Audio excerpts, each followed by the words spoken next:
South ఇండియాలోనే biggest sorry store మన Varahi silks మన విజయవాడ ఎంజీ రోడ్లో డిసెంబర్ 4వ తారీఖున ఘన ప్రారంభం. నమస్తే రమగారు. నమస్తే జయ. రమగారు, విక్రమ బేతాళ కథలో ఒకటి చెప్పండి అండి. విక్రముడు భేతాళుడు కాకుండా విక్రముడు కరాళుడు కథ చెప్తాను జయ. కరాళుడా? ఆ, ఈయన ఎవరు? కొత్త క్యారెక్టర్. భేతాళుడు లాంటి వాడే కరాళుడు. ఓ, అయితే ఈ విక్రమ్ భేతాళుల కథలు చాలా ఫేమస్ కదా. అవును. తర్వాత కాలంలో ఇది 60s 70s లోనే ఈ బాలజ్యోతి, బాలమిత్ర ఇలాంటి ఇంకా పత్రికలు ఉన్నాయి కదా, పిల్లల పత్రికలు.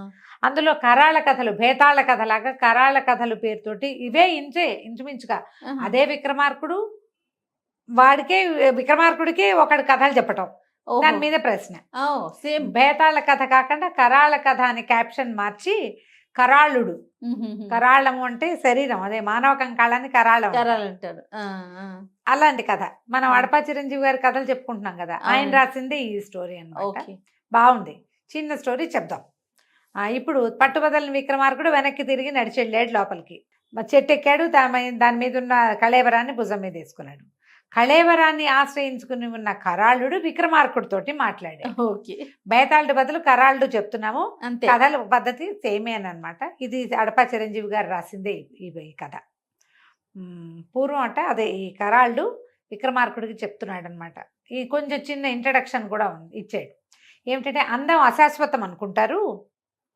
అందం అశాశ్వతం. అందం ఏముంది, ఎన్నాళ్ళు ఉంటుంది. అంతే. ఏ సౌందర్యమైనా వయసుతోటి పోవాల్సిందే.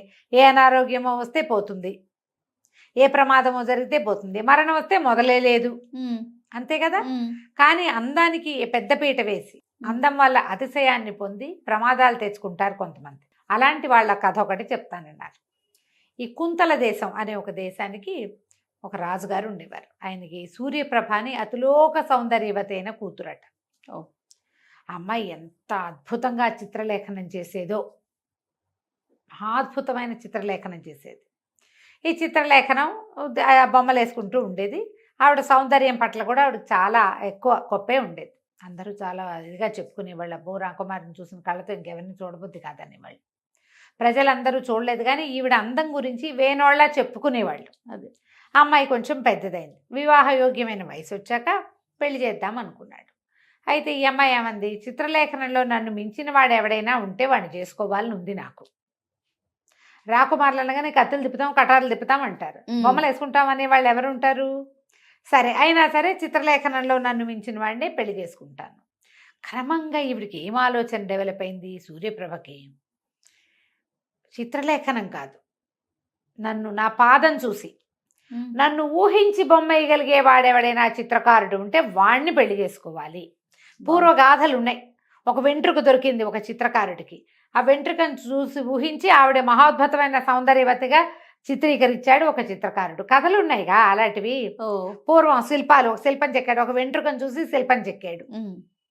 ముక్కో పెదంలో చూసి బొమ్మ వేశారు, ఊహించారు మిగిలిన సౌందర్యం. ఇప్పుడు ఇంత మహాద్భుత సౌందర్యవతిని, పద్మిని జాతి స్త్రీని, నన్ను ఉన్నది ఉన్నట్టుగా బొమ్మ వేయగలిగిన వాడు ఎవడైనా, అది కూడా ఏం చూడాలి, పాదం చూపిస్తాం వాడికి. పాదం చూసి నా బొమ్మ వేయగలిగిన వాడిని వివాహం చేసుకుంటాను. ఇందులో ఈవిడ ఈ సౌందర్యాతిశయం వల్ల వచ్చిన పొగరుబోత్తానంతో ఆవిడ ఏం చెప్పిందంటే, ఎవడైతే ఈ నా కాలు చూసి అటెంప్ట్ సరిగ్గా చేయలేకపోతాడో వాడికి శిరచ్ఛేదం తప్పదు. నా కాలు చూపిస్తా, వాడు బొమ్మ సరిగ్గా వేస్తే వాడిని పెళ్లి చేసుకుంటా, లేదంటే బొమ్మ సరిగ్గా వేయకపోతే వాడిని చంపేస్తా.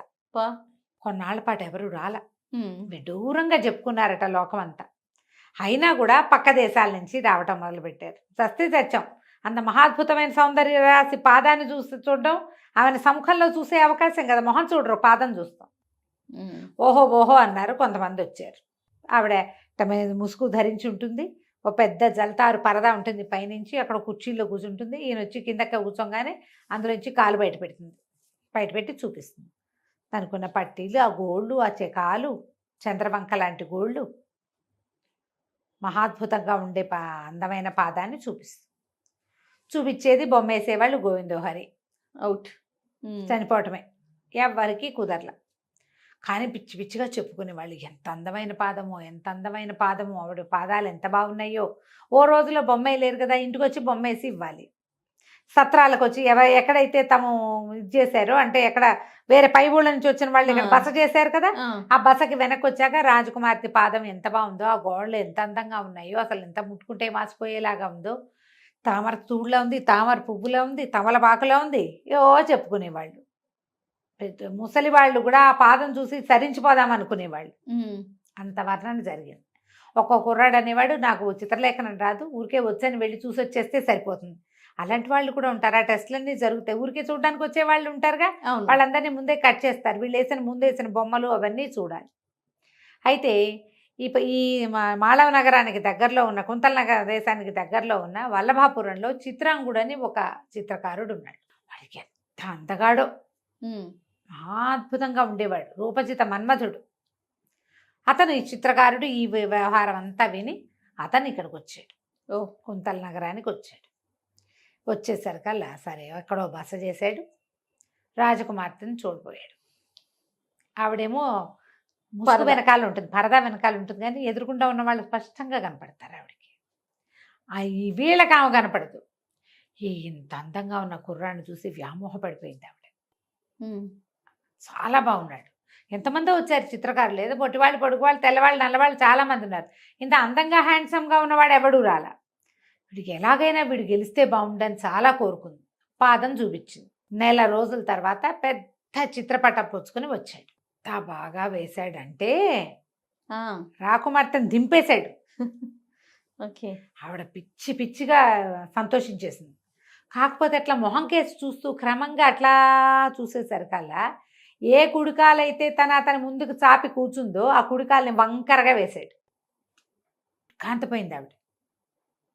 ఇదే నా కాలుకి లేని వంకర ఎందుకు వేశాడు?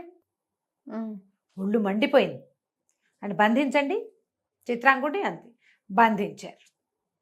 జైల్లో పారేయండి అంది. జైల్లో పారేశారు. పారేశాక ఆవిడ రాజకుమార్తె వచ్చింది. సూర్యప్రభ చిత్రాంగుడిని కలవడానికి వచ్చింది. ఎందుకు నా పాదంలో లేని వంకరని వేశావో చెప్పు అని అడిగితే ఈయన అన్నాడు, చిత్రాంగుడు చెప్పాడు, నువ్వు నాకు శిక్ష విధిస్తావని, నేను జైల్లో పెడతావని నాకు తెలుసు. నువ్వు ఇంత మహాద్భుత సౌందర్యవతివి, చిత్రలేఖనంలో అద్వితీయమైన దానివి, కానీ బొమ్మ వేయలేని వాడిని సంహరించాలనే నీ అహంకారం నీ పాదంలో ఉంది. నీ వంకర అది. పాదం చూపించి బొమ్మ ఏమన్నావు, వేశారు, బాగుంది. వేయలేని వాడు చంపేసేయటం ఏమిటి? అంత వంకర బుద్ధి. అంత వంకర బుద్ధి నీకు ఎక్కడా వంకర లేదు. ఈ బుద్ధిలో మాత్రం ఎందుకు ఉండాలి? అందుకని ఆ వంకర అక్కడ వేశాను. నువ్వు నన్ను శిక్షిస్తావని నాకు తెలుసు. నిన్ను ఒకవేళ ఇది నువ్వు మాట్లాడకుండా ఉన్నా నిన్ను వివాహం చేసుకునే ఉద్దేశమే లేదు నాకు. ఓహో. రాకుమార్తెను వివాహం చేసుకునే ఉద్దేశమే లేదు అనేసరికి కామ్గా వెళ్ళిపోయింది. మర్నాడు చిత్రాంగుడిని వదిలేశారు. చిత్రాంగుడు తన దారిని తను వెళ్ళిపోయాడు. రాకుమార్తెకి తర్వాత స్వయంవరం ప్రకటించారు. ఆవిడ వివాహం చేసేసుకుంది. వేరే ఎవరు? ఇక్కడ దాకా చెప్పాడు కరాళ్ళు. తన పాదం వంకరగా వేసి నీ బుద్ధి వంకర అని చెప్పిన వాడిని ఎందుకు వదిలిపెట్టేసింది ఆవిడ, ఎందుకు సూర్యప్రభ వదిలిపెట్టిందో చెప్పమన్నాడు అనేసరికల్ విక్రమార్కుడు చెప్పాడు. అందులో ఏముంది? ప్రతి వాళ్ళకి తను చేసే తప్పు తెలుసు, ఖచ్చితంగా లోపల తెలుసు. ఆమె తన సౌందర్యాతిశయానికి పరాకాష్ఠగా భావించింది శిక్షించటం. అది పరాకాష్ఠ కాదని, వంకరని అతను గుర్తు చేశాడు. మొదట అతను తన పాదంలో లేని వంకరని చిత్రీకరించినప్పుడే తన బుద్ధిని ఎక్కిరిస్తున్నాడు అని అర్థమైపోయింది ఆమెకి. కోపం పట్టలేకే అతన్ని బంధించింది.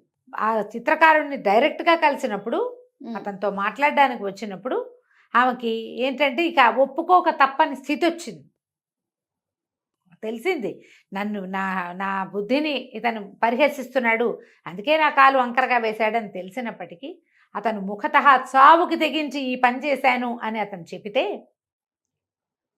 ఒక సాధారణ చిత్రకారుడికి ఇలాంటి ఉచితమైన గుణం ఉండటం ఏంటి, రాకుమార్తెనైన నాకు ఇలాంటి అనౌచిత్యమైన గుణం ఎందుకు ఉండాలి అని భావించి తను సరి చేసుకునే ప్రయత్నంలో వదిలిపెట్టేసింది. తర్వాత ఇంకా తన చిత్రలేఖనము, తన సౌందర్యము ఏం లేదు. తన రాజ్యంలో ఏ విధానం ఉందో స్వయంవరం నాన్న ప్రకటిస్తాడు. కొంతమంది వస్తారు, ఎవరో ఒకళ్ళని వరించి వివాహం చేసుకుంటాను. దేని గురించి అయినా ఎక్కువ ఇది అశాశ్వతమైనది, ఎక్కువ కాలం ఉండదు కదా. 30-35 వచ్చేసరికి మొదలైపోతుంది సౌందర్యం తగ్గిపోవటం, చాలా మెయింటెనెన్స్ కావాలి. శాశ్వతంగా ఉండేది ఏమిటి? చర్మం కిందున్న గుణం, అంతే. చర్మం కాదు. అది కేవలం ఒక కవరేజే కదా. అందుకని ఆమె తగ్గిపోయింది అని చెప్పంగానే ఖరాల్డ్ అన్నాడు, చాలా అద్భుతమైన సమాధానం చెప్పేవు, నేను పోతున్నా, మౌనభంగం చేసావు కదా అని కళేబరంతో సహా వెనక్కి తిరిగి వెళ్ళిపోయాడు. ఓకే. కథ కంచికి మనం ఇంటికి. రాజుగారు మళ్ళీ నడవటం మొదలుపెట్టాడు. కొన్ని కరాళ గాథలు వాళ్ళు వీళ్ళు రాసినవి కూడా మన దగ్గర ఉన్నాయమ్మా, ఓకే అండి, చెప్దాం అవి కూడా. తప్పకుండా సేమ్ యాజ్ ఇట్ ఈజ్ ఉంది. అంతే అంతే. రైట్ రమ్మ గారు, నమస్తే. నమస్తే.